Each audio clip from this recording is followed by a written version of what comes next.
السلام عليكم ورحمة الله وبركاته. النهاردة بنقدم لكم على قناة أخبار مصر حالة غريبة. مساءات مصر اكتشف أنهاء زقر ورفضها المجتمع.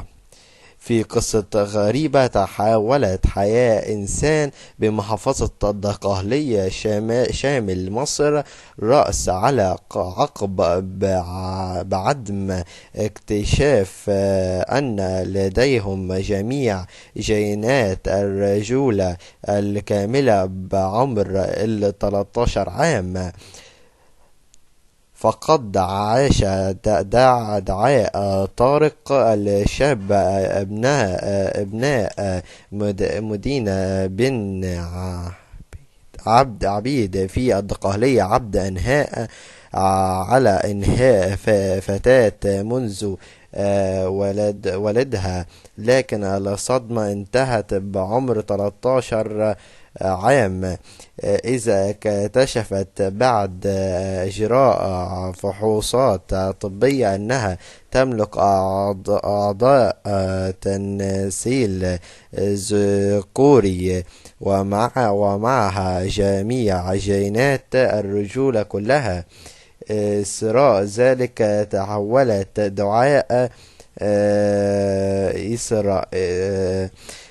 دعاء طارق إلى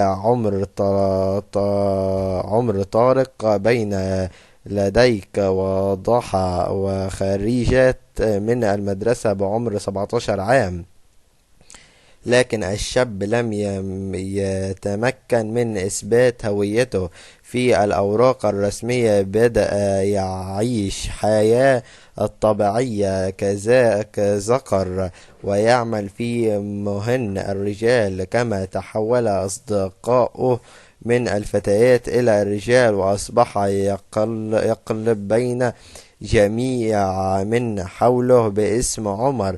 وفي حديث للعربية النت أوضح الشاب أنه داخل المدرسة وعاش طفولته على أنه فتاة، وكان لديه أصدقاء فتيات، لكن بعد عمر 10 سنوات بدأت عملية التغير، حيث شعر بجميع جينات الرجولة، فبلغ